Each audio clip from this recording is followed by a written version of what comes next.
Before paperless parts, if we had a bomb that was 400 or 500, we may have even passed on it 3 to 4 weeks for us to build it up. And a lot of our customers are giving us, you've got 7-day deadlines, but now we don't have to think about that. We're gonna quote it, so. Tyler McClure, I'm co-owner of M3 Fabrication. M3 Fab started as a 3-man shop. It was me, my brother, my father. Now we're a full-blown fab shop. We've got almost 80 employees now. We run 2 shifts. We've been a paperless parts customer for about right at 2 years, I believe.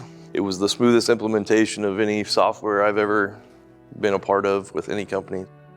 Before paperless parts, we've been through 2 ERPs. So our first ERP, we found we weren't getting integrations for our nesting side, started there, and we didn't like the speed of our quotes. And once we switched our ERP, quoting in that wasn't any faster either. So we're like, well, let's just start from scratch and see and make sure it's the right decision. So we did some demos, and it's pretty clear that paperless was outshining what we originally were planning to go with. It fit our needs better. Previous quotes, we were doing a lot of spreadsheets for large weldments. It was a lot of self-guesswork, I guess, and maybe the laser times were close, but everybody kind of fudged their numbers the same. So wanted something consistent. So that's kind of where we went down with paperless parts. Like, hey, we can use tables, we can use background information, we can use information we already have, we can eliminate softwares, we can eliminate spreadsheets, and just be in one location. We didn't want to clutter our ERP system with parts we weren't going to win. We noticed that our inventory tables were really growing, and okay, we got a win rate of 25%.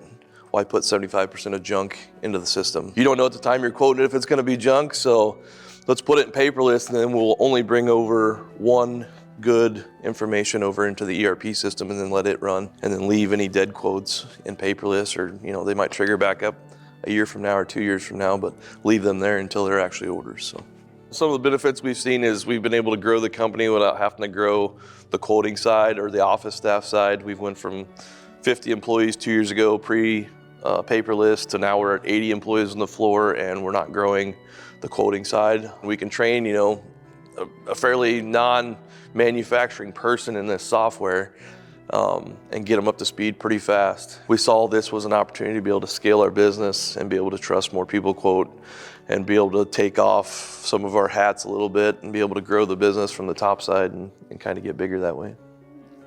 Paperless has been different than other companies. I was told when I was quoting the software, I was like, I want to talk to some of your customers and see what they say, and they're always like, it's amazing they keep coming out with new features and they don't charge us for it. They're not sitting there, or if I ask them to fix something, they don't send me, here's a quote to fix it like we're used to from our ERP companies. Like, they won't fix a known problem unless you pay them for it. And not something we're used to, I guess, with our other softwares. It's pretty much, this is what you get unless you want to buy an upgrade. We're kind of waiting on that bill, I guess, and it's hasn't come yet, but yeah, that's what we enjoy the most.